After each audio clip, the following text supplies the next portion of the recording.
My name is Margaret Lawson. I'm 67 years old, and I live in a small coastal town in Florida. After my husband passed away, I devoted everything I had to being there for my children, paying off debts, covering their mortgages, babysitting their kids every weekend. I used to believe that a mother's unconditional love could hold a family together. But that belief shattered the morning I found a silver envelope in my mailbox with my daughter's name, Victoria, embossed across the front.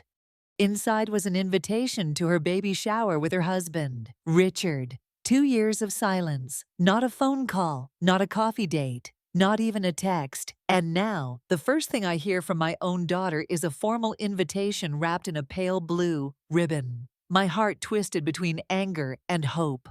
Could this be a peace offering, a chance to mend what was broken, or just another cruel reminder that I was only useful when it was convenient? I tried to believe in hope. I spent money I didn't really have on a cashmere baby blanket in the softest blue, got my hair done for the first time in months, even bought a new dress to hide the weight I'd gained from too many lonely nights. I rehearsed kind words in my head, no mention of the past, just love and excitement for her future. I walked into that baby shower believing, foolishly, that I was still her mother, but one single sentence from Victoria, spoken in front of everyone, turned me into a stranger in my own family. Before I tell you what happened next, hit that subscribe button and let me know where you're listening from. Trust me, you'll want to hear the rest. The baby shower was held at a luxury seaside resort about an hour from my home. The kind of place with white umbrellas, champagne fountains, and panoramic views of the Atlantic that practically begged for social media photos. I parked my aging sedan between a row of gleaming SUVs and luxury cars, feeling out of place before I even stepped inside. When I entered the ballroom, laughter and music filled the air. Everything sparkled with pale blue and silver decorations, tables draped in linen, candles flickering in crystal holders. Victoria stood at the center of it all, radiant in a flowing ivory dress, her belly perfectly round, her smile dazzling. For a brief second, when her eyes met mine, I thought I saw something soften in her expression. But then her smile faltered, and she quickly looked away.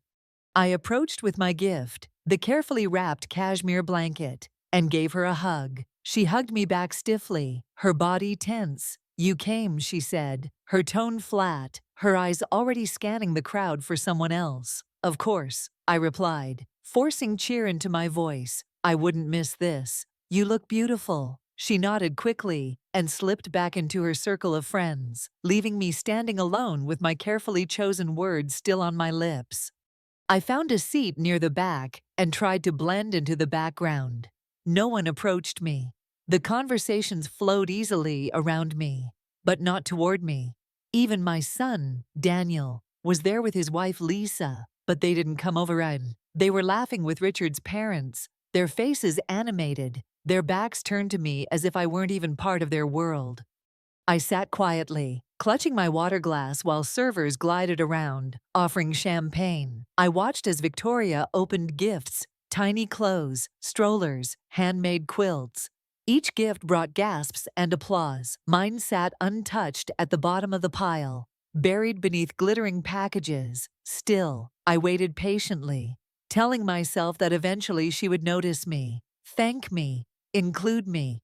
Then came the speeches. Richard went first, polished and confident, thanking everyone for supporting their growing family. Lisa followed, reading a sentimental poem about motherhood that had half the women dabbing at their eyes. I clapped politely, though she never once glanced in my direction.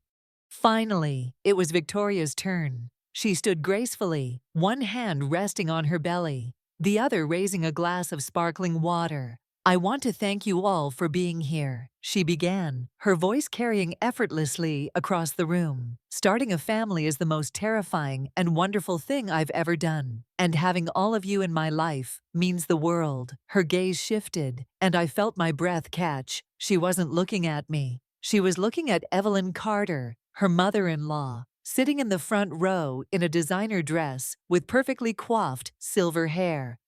I want to especially thank someone who has been a guiding light for me these past few years. Victoria continued, her voice trembling with emotion. Someone who has shown me what true motherhood looks like, patient, understanding, and unconditional. My heart pounded in my chest. Was this it? After all the years of silence, was this her way of acknowledging me? Then the words landed like a blade. Evelyn, this is for you. You are the woman I wish had raised me, and you will be the one true grandmother to my child. Applause erupted. Guests cheered and clapped while Evelyn stood, tears glistening in her eyes, and embraced my daughter. Richard beamed with pride, his arm draped around Victoria's shoulders. Even Daniel clapped, though he carefully avoided looking in my direction. I sat frozen, my hands trembling around the glass of water, my chest hollow. No one noticed as I quietly stood, left my untouched gift behind, and slipped out the back. The night air was heavy with salt and humidity as I reached my car. My vision blurred not with tears but with something sharper clarity. In that single moment, decades of small betrayals and disappointments crystallized into one sharp truth. All the sacrifices I had made, all the times I had excused hurtful words and neglect because they're my children, all of it became meaningless. I wasn't a mother to them. I was a resource, a placeholder, someone to use and discard. I drove home in silence, the road shimmering under the street lights. But inside me, something cold and steady had awakened. For the first time in years, I didn't feel uncertain. I knew exactly what needed to come next. I didn't sleep that night. I sat at my kitchen table, with the cashmere blanket still folded neatly in its gift box, untouched, unwanted. The house was quiet, except for the steady crash of waves in the distance, and the hum of my refrigerator. I stared at the shadows on the wall until dawn, my mind racing through every sacrifice, every insult, every time I told myself to stay quiet for the sake of keeping peace. When the sun finally rose, I knew I couldn't go back. Something inside me had shifted at that baby shower, something permanent. I wasn't just hurt, I was done. Done playing the role of the invisible mother, the convenient babysitter, the bottomless wallet, done waiting for respect that was never going to come. The first call I made was to my attorney, Mr. Caldwell. He had helped me finalize my divorce years earlier, drafting the will that left everything: my house, my modest savings, my life insurance to my children. I need to make changes, I told him, my voice steady. Significant changes. He didn't ask questions. Lawyers rarely do. We scheduled an appointment for later that week. The second call was harder. I scrolled through my contacts until I found Frank Delaney's number. Frank was a private investigator I'd met years ago, a man who had once courted me briefly before we decided friendship suited us better. Margaret, he said, surprised to hear my voice. It's been a long time. I didn't waste time. Frank, I need information. On my daughter, on my son, on all the little secrets they think I don't know. There was a pause, then a sigh. This sounds messy. It is, I admitted. But I need clarity, no more lies. He agreed to meet me for coffee the next day. The third call was to a storage facility on the edge of town. I arranged for a larger climate-controlled unit and 24-hour access. They didn't care why a 67-year-old woman suddenly needed so much space. They just wanted my credit card number. By the time I hung up, I felt lighter, calmer than I had in years. It wasn't revenge, not exactly. It was reclamation, taking back control of my story, piece by piece. I spent the next 2 days packing. Old photo albums, school projects, Mother's Day cards written in crayon, 30 years of proof that I had loved, cared, sacrificed. I packed them into boxes and labeled them neatly. Not to throw away, not yet, but to lock away where they couldn't be used against me. While I worked, my phone buzzed with a call from Daniel. Mom, where did you go yesterday? Victoria was looking for you. His voice was careful, practiced, always the mediator. I lied easily. I wasn't feeling well. the drive, the heat. I didn't want to ruin her day. He seemed relieved. Well, she appreciated the blanket. She wanted me to tell you that. I smiled to myself, though my tone was polite and empty. I'm glad she liked it. Mom, he added hesitantly, about what she said about Evelyn. She didn't mean it like that. You know how Vicky gets carried away. My grip on the phone tightened. Yes, I said evenly. People say things, and sometimes they say exactly what they mean. Silence followed. He didn't argue. He never did when the truth hung that heavy in the air. After we hung up, I looked at the growing stack of boxes in my living room. This wasn't just spring cleaning, it was preparation. Each box a record, each folder a piece of evidence. I wasn't just a mother anymore. I was becoming something else, someone who could no longer be dismissed, someone who would no longer be ignored. That evening, Frank and I met at a small cafe overlooking the marina.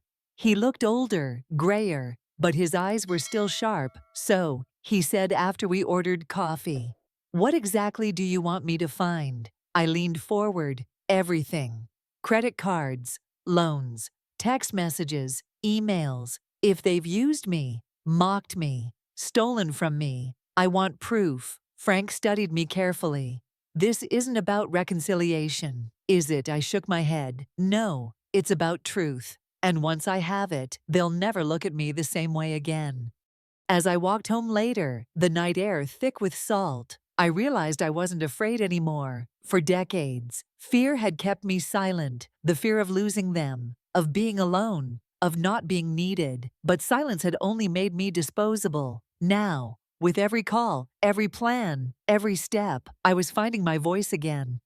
And when my children finally heard it, they would regret underestimating me. Frank didn't waste time. 3 days after our meeting, he called and asked me to come by his office.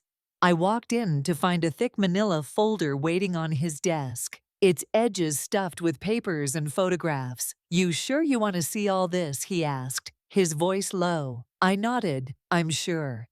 The first pages were bank statements. Charges I didn't recognize appeared in neat rows: spa weekends, designer clothes, luxury dinners in Miami. Each one linked back to an account opened in my name. My breath caught. This isn't my card. Frank's jaw tightened. "No, it isn't. Victoria opened it 3 years ago using your social security number. She's been making minimum payments just to keep it under the radar." My hands trembled as I flipped through the documents. Thousands of dollars, maybe tens of thousands, all racked up while I'd been clipping coupons to stretch my retirement check. Daniel knew. Frank added carefully, "There are messages between him and his sister. He begged her to close the account, but when she refused, he told her he'd keep quiet as long as she made payments. He didn't want to cause a family war." The words sliced deeper than in any insult at that baby shower. Not only had my daughter stolen my identity, but my son, the one who claimed to be neutral. The peacemaker had chosen silence over honesty. My stomach twisted with a mix of nausea and fury. I'd raised 2 children who thought betrayal was easier than respect. I pushed the papers aside and forced myself to look at the next set of evidence. Screenshots of text conversations. Victoria mocking my clothes to her friends, saying I dressed like an outdated thrift store mannequin. Daniel texting his wife, complaining that I was too needy, too draining to have around their kids. I read each word slowly, the way you might read a diagnosis, one that confirmed what you'd feared all along. "They don't see me as a mother," I whispered. "They see me as a burden, a bank account." Frank didn't argue. He just slid a small flash drive across the desk. "Everything's here. Records, emails, messages. Do with it what you want." I drove home in silence, the folder on the passenger seat like a living thing, heavy and accusing. Churchill, my old tabby cat, greeted me at the door. Weaving between my legs, I set the folder on the kitchen table and poured myself a glass of wine, staring at the papers as if they might burst into flames. For hours, I sat there, rereading every line, every message. The betrayal didn't shock me anymore. What shocked me was the calm that settled over me, like the ocean at low tide. The years of tears, of pleading, of hoping they were over. What remained was clarity. That night, and I began my plan. The first step was simple organization. I arranged the evidence into binders, labeling each one carefully: financial records, texts and emails, credit fraud. The neatness of it comforted me. If they wanted to rewrite history, I would give them a version they couldn't ignore. The next morning, Daniel called again. His voice was casual, as if the baby shower had been nothing more than a pleasant memory. "Mom, Vicky said she hasn't heard from you. She's worried you're upset." I almost laughed. Upset? That word was far too small. "I'm fine," I told him smoothly. "Just busy with a few things." He hesitated. "She didn't mean what she said about Evelyn. You know how dramatic she gets." I pictured the texts Frank had shown me. Daniel telling his wife that I was better kept at a distance. My voice was steady when I answered. "Of course, people say things they don't mean all the time." He exhaled, relieved, unaware that I now knew the truth. "Exactly. I'll tell her you're not upset." When the call ended, I closed my eyes and let the silence fill me. They thought I was weak. They thought I'd keep swallowing the disrespect because that's what mothers do. But they had no idea who I was becoming. That evening, as the sun set in streaks of gold and crimson over the water, I carried the first box to my car. Inside were copies of the financial records, neatly bound and ready to be delivered. It wasn't about revenge, not yet. It was about recognition, about forcing them to see what they had taken for granted. As I loaded the box into the trunk, I felt a strange sense of peace. For decades, I had been the one chasing them, chasing their love, their approval, their attention. But now, the roles were about to change. Now, they would be the ones forced to face me. And this time, I wouldn't be ignored. The package arrived at Victoria's doorstep exactly 1 week after the baby shower. I timed it carefully, 9 a.m., just early enough to disrupt their routine, but not so early that she could accuse me of harassment. I even required a signature, forcing her to open the door and accept it herself. Inside was a leather-bound book, embossed in gold: Financial Records, Victoria Carter, 2016 to 2023. There was no note, no explanation, just receipts, bank statements, and loan documents. All the money I had given her over the years, every mortgage payment I had covered, every medical bill I had settled, every last dollar rescue I had provided when she'd sworn, "This time I'll change, Mom." The total was staggering: $152,000. A lifetime of sacrifice, neatly cataloged, reduced to black ink on white paper. My phone rang that afternoon while I was trimming roses in the garden. Churchill lay sprawled in the sun, twitching his tail. "What the hell is this?" Victoria's voice exploded through the line. "A gift," I said calmly, clipping a wilted bloom. "You're insane. Sending me a binder of old receipts. What are you trying to prove? That you've spent money on me? You're my mother. That's what you're supposed to do." I almost laughed at the irony. Supposed to do? I recall you telling a room full of people that Evelyn was the mother you wished had raised you. I thought perhaps you'd appreciate a record of what this mother has done. For context, silence crackled on the line. That was a mistake. I was emotional pregnant. Women say things. Her excuse slid off me like water. "Yes," I agreed mildly. "People say things, and sometimes those things reveal exactly what they mean." Her voice trembled with anger. "So what now? You expect me to pay you back? Is this some twisted revenge?" I cut another bloom. "Not at all. Think of it as a family heirloom. Something for your son to inherit. One day, a history of generosity." She cursed and hung up, leaving the air between us heavy with everything she couldn't admit. The next morning, Daniel received his package. His was different. Inside were not only financial records, but printed copies of messages, emails, texts between him and Victoria. In them, they referred to me as the problem, strategized about how to limit my involvement, and complained that I was too draining to be around. I had never meant to see those words, but now that I had, I couldn't unsee them. He called me that evening, his voice low and controlled. Always the diplomat. Mom, this isn't like you. Sending this stuff. It's not you. I stirred a pot of soup on the stove, tasting it carefully before adding a pinch of salt. Then tell me, Daniel, what am I like? Silence. Then you're forgiving, understanding. You don't hold grudges. I let out a quiet breath. And how has that worked out for me? This is about what Victoria said at the shower, isn't it? He asked. It's not just about the shower, I replied. It's about decades of taking. It's about you telling Lisa I'm emotionally exhausting. It's about borrowing my car, racking up tickets, and leaving me to deal with the fallout. It's about Victoria opening credit in my name and you saying nothing. His voice faltered. How do you even know about that? I ignored the question. The point is, you both have said and done these things for years. This isn't frustration. It's character. He tried to negotiate. Then what do you want? An apology. Fine. We're sorry. Just stop this. I tasted the soup again. Perfect. It's too late for apologies, Daniel. This isn't punishment. It's consequence. He grew sharper. Are you threatening us? Not at all, I said pleasantly. I'm informing you of a change in dynamics. For decades, it's been about what you and your sister need. From now on, it's about what I deserve. He pressed further. What does that mean? I smiled at Churchill, who had jumped onto the counter to watch me. It means there will be 2 more deliveries. One tomorrow, one the day after. Then we'll be done. I hung up before he could reply. Churchill purred, rubbing against my arm, his presence steady and grounding. I gave him a scrap of salmon. Chuckling softly, no soup for you, I told him.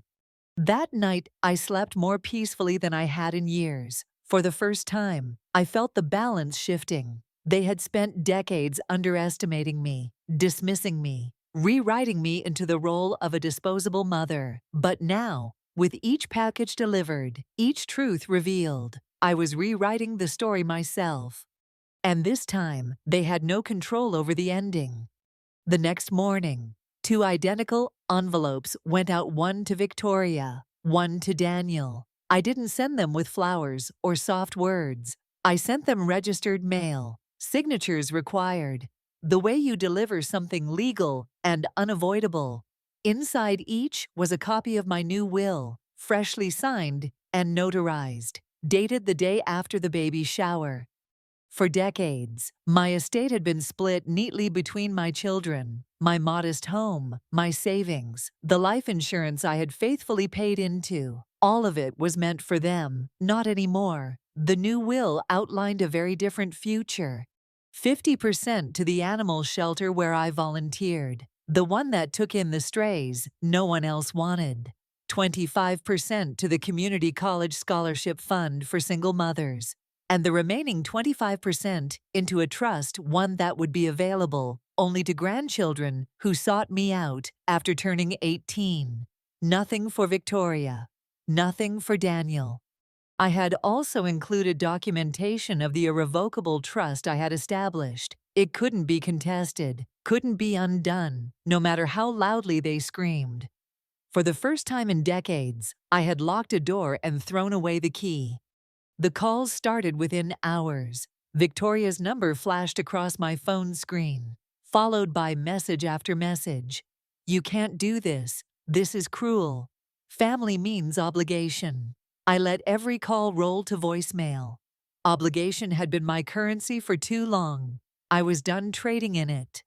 Daniel's text was more restrained, but no less desperate. We need to talk. I stared at the words for a long time before placing my phone face down on the table. Talk had always meant one thing in my family, convincing me to back down, to forgive, to fold myself smaller until their comfort was restored. Not this time. That night, I sat on my porch with a glass of wine, watching the horizon blur into twilight. For the first time in years, I didn't feel like I was waiting for anything, for a phone call, for an apology, for proof that I still mattered. The silence wasn't empty. It was mine. The following day, another delivery went out, this one heavier, boxed rather than enveloped. Inside were photo albums, baby books, school awards, all the physical evidence that I had been a mother who showed up, who kept every scrap of memory. But there was one key difference. In every inscription, every note, every photo caption where my name had once been, I replaced it with Evelyn Carter's. Every to Mom became to Evelyn. Every smiling face beside mine was carefully altered. My presence erased. Evelyn's name slipped in like she'd been there all along. It was petty, yes, but it was precise. It was the mirror Victoria had held up at the baby shower reflected back at her with sharp clarity.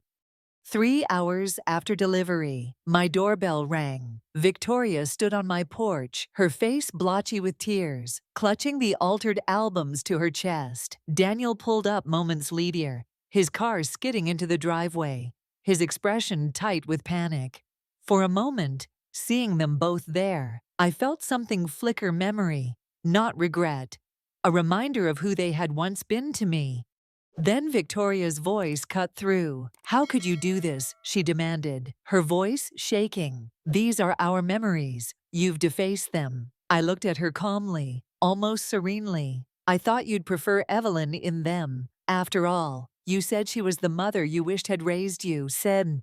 Daniel's voice broke in, soft but urgent. "Mom, this isn't you. This cruelty. The mom I know wouldn't do this." I tilted my head. "The mom you knew was a fiction, a character you created, forgiving, tireless, endlessly giving. That woman never truly existed. She was a role I played, and I'm done with the performance." They stood in my living room, clutching the evidence of their rewritten childhoods, looking at me as if I were the stranger. Maybe I was. Or maybe I had finally become the truest version of myself, the one who no longer begged for scraps of love, who no longer mistook obligation for affection. "I'm not asking for apologies," I told them. "I don't expect remorse. What I expect is respect for the boundaries I have now established. You will not call me for money. You will not use me as a babysitter. You will not come to me in crisis and expect me to fix it. From now on, I live my life for myself." Victoria's hand went instinctively to her belly. "So that's it. You're just canceling us, your own children, your own grandchild." I met her gaze without flinching. "I'm not canceling anyone. I'm accepting the reality you created. In that reality, Evelyn is your true mother. I'm nothing but an obligation. And I'm finally done being obligated." The silence that followed was thick and brittle, ready to break under the weight of everything unspoken. And in that silence, for the first time, I felt free. The morning after our confrontation, I woke to a string of voicemails. Victoria's voice was shrill with outrage. Daniel's steadier but urgent. Both said the same thing in different tones. "We need to fix this. We can't go on like this." As if fixing meant undoing my decisions, returning me neatly to my role as their silent benefactor.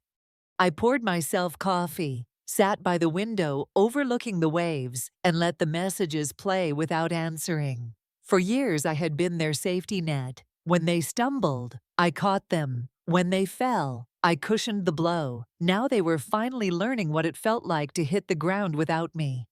By noon, Daniel showed up unannounced. He stood on my porch in his work clothes, tie loosened, face drawn.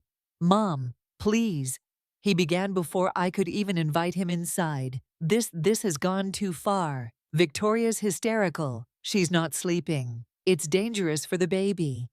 I studied him carefully. For once, he didn't look like the polished attorney, the practiced diplomat. He looked like a boy again, caught between loyalty and fear. "And what about you?" I asked evenly. "Are you sleeping?" He flinched. "This isn't about me.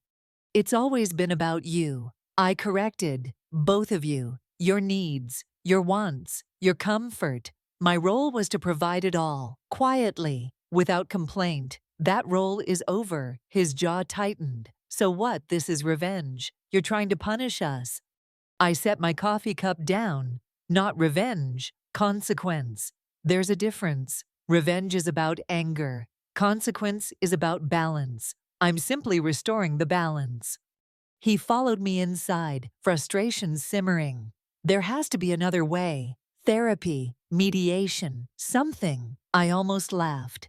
Therapy, mediation. That implies there are two equal sides. There aren't. There's me, the mother who gave, and you, the children who took. This isn't a negotiation, Daniel. It's a reckoning.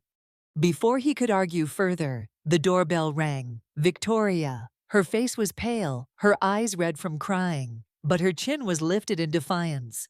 She pushed past me into the living room, clutching the altered photo album. "Do you know what you've done?" she demanded, slamming it onto the coffee table. "You've destroyed our family history." I looked at the scattered photos. Evelyn's name, neatly replacing mine. "I didn't destroy it," I said calmly. "I adjusted it to reflect your truth. You told the world Evelyn was the mother you wished had raised you. I gave you that version. Isn't that what you wanted?" Tears welled in her eyes, but her voice was sharp. "That was a mistake. I was showing off. I didn't mean it." My patience cracked into something colder. "And yet you've meant every insult, every withdrawal, every time you chose silence over honesty. You meant it when you used my social security number to open a credit account. You meant it when you mocked me to your friends. You meant it when you erased me from your life long before I erased myself from those photos." Her mouth fell open. Daniel turned sharply toward her. "Is that true?" he demanded. She looked away, her silence confirming everything. His face darkened. "You told me you'd closed it. I almost pitied them, two siblings bound, not by love, but by shared deceit unraveling in real time. Almost."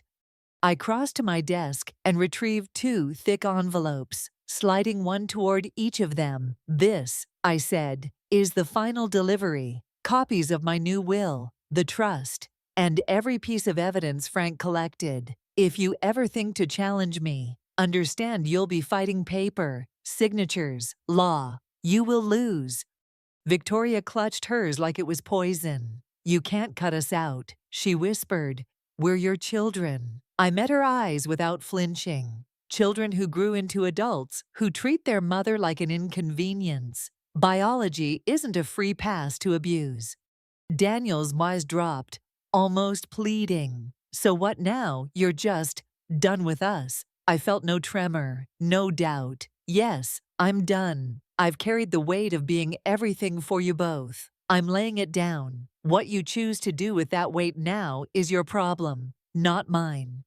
The room fell into silence, broken only by Churchill's soft purr as he wound around my legs. For the first time in decades, I looked at my children and felt no fear, no desperate need to hold on, only certainty. "Get out," I said quietly, but firmly. "Both of you, leave my home, and don't come back unless you learn what respect means." Victoria's sob cracked in the air. Daniel's anger simmered behind clenched teeth, but they obeyed. They left. The door closed. The silence that followed wasn't hollow, it was holy. And in that silence, I knew the reckoning had only just begun. 3 days passed in silence. No calls, no texts, no knocks on the door. I spent my mornings walking the shoreline, my afternoons tending to my roses, and my evenings with Churchill curled beside me as I read. For the first time in years, my life felt quiet, unburdened. And then James showed up. It was a Saturday afternoon. I was in the garden, dirt under my nails. When I saw his car pull into the driveway, he stepped out, tall, polished in a suit despite the Florida heat. His tie loosened, but his posture stiff. He looked like a man walking into a negotiation he already knew he might lose. "Mrs. Lawson," he greeted me, his voice formal. We had never been close, polite, yes, but distant. He always seemed vaguely intimidated by me, though I'd never given him reason to be. "James," I replied evenly, brushing soil from my gloves. "What brings you here?" He hesitated, glanced back at his car, as if contemplating escape, then sighed. "I'm here about Victoria." Of course he was. They never came for me. Only through intermediaries. She doesn't know I'm here. He continued. She'd kill me if she did. I stepped aside and gestured for him to come in. He followed me into the living room, looking around as though seeing it for the first time. Bare walls where family photos once hung, shelves stripped of knickknacks, a space lighter without the weight of memory. He declined my offer of coffee, sat stiffly, and clasped his hands together. She's miserable, he said finally. She cries constantly. Her blood pressure's high. It's dangerous for her, for the baby. His eyes flicked to mine, searching for sympathy. I offered none. She made choices. I said simply, choices have consequences.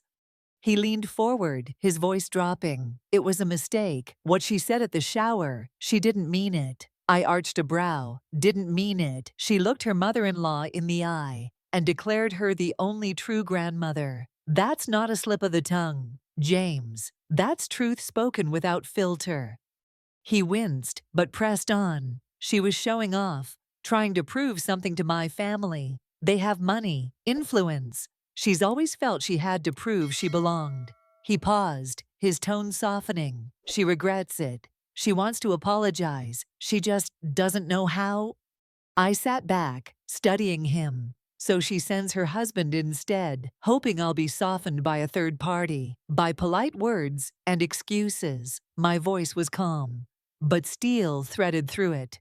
That's not an apology, James. That's strategy. Baska. His cheeks flushed. I'm asking you, as her husband, as the father of your grandchild, be there when the baby is born. Let her make it right. I almost laughed at the simplicity of it, as if decades of disregard could be erased by a hospital room apology made under duress. And what if I say no? I asked. His eyes widened, genuinely confused. But he's your grandson, family. Yes, I said evenly, just as Victoria and Daniel are my children. And look how they've treated me. Biology doesn't erase behavior. His hands tightened into fists, then released. So you're just done with all of us. I met his gaze without blinking. I'm done with one-sided relationships. I'm done being exploited under the name of love. And as for the baby when he's grown, if he seeks me out, I'll welcome him. Until then, he has you. That's enough. He sat there for a long moment, deflated, realizing he wasn't going to win. Finally, he rose to his feet. At the door, he paused. For what it's worth, I told Victoria she was wrong. About you, about everything. I respect you, Mrs. Lawson. I inclined my head. Then I hope you'll be a better parent to your child than she has been a daughter to me. His expression tightened, but he said nothing more. He left quietly, the sound of his car fading into the distance. That evening, I sat in my armchair, Churchill curled on my lap, the envelope I had prepared days earlier resting on the table beside me. The final piece of my plan. Inside was every shred of evidence: bank fraud, identity theft, the forged credit accounts addressed not to Victoria, not to Daniel, but to Richard. If he thought today had been a negotiation, tomorrow would be revelation. He would learn exactly who his wife had become, the lengths of her deceit, and unlike me, he would not swallow it in silence. For decades, I had been dismissed as weak, disposable, invisible, but tomorrow, when that package arrived, the truth would detonate inside their perfect little life, and they would finally understand what it meant to underestimate me.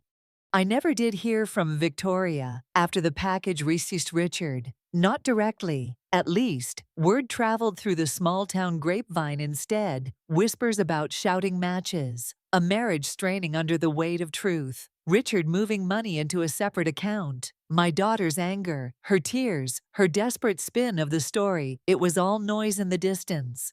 Noise I no longer had to answer to.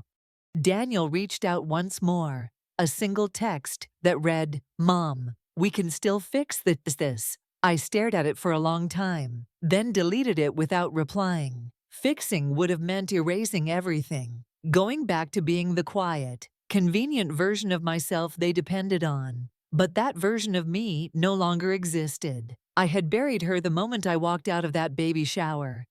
In the months that followed, my life didn't fall apart. Without them, it blossomed. I started volunteering at the library's literacy program, teaching adults to read.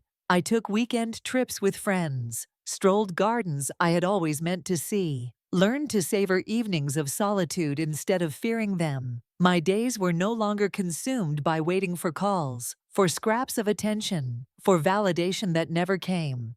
I planted bulbs in my garden that spring. Tulips and daffodils, flowers that take patience, that demand time and care before they break through the soil. As I pressed each bulb into the earth, I realized I was planting a promise not to them, but to myself. A promise that I would never again confuse love with servitude, never again accept disrespect under the disguise of family.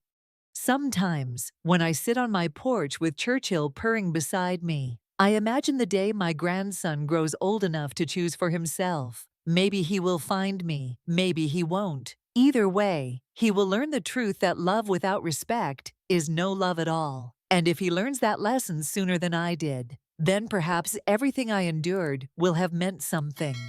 This is what peace feels like. Not the absence of conflict, but the refusal to participate in it. Not silence forced upon me, but silence I choose, silence that is mine, and mine alone. So if you're listening now, and you've ever been told that family means you must tolerate anything, remember this: family without respect is just a chain, and sometimes the bravest thing you can do is break it. Thank you for listening to my story. If it resonated with you, don't forget to hit subscribe and share where you're watching from in the comments below. And if you've ever had to walk away from someone you loved because they didn't love you back in the way you deserved, know this: you are not alone, and you are stronger than you think.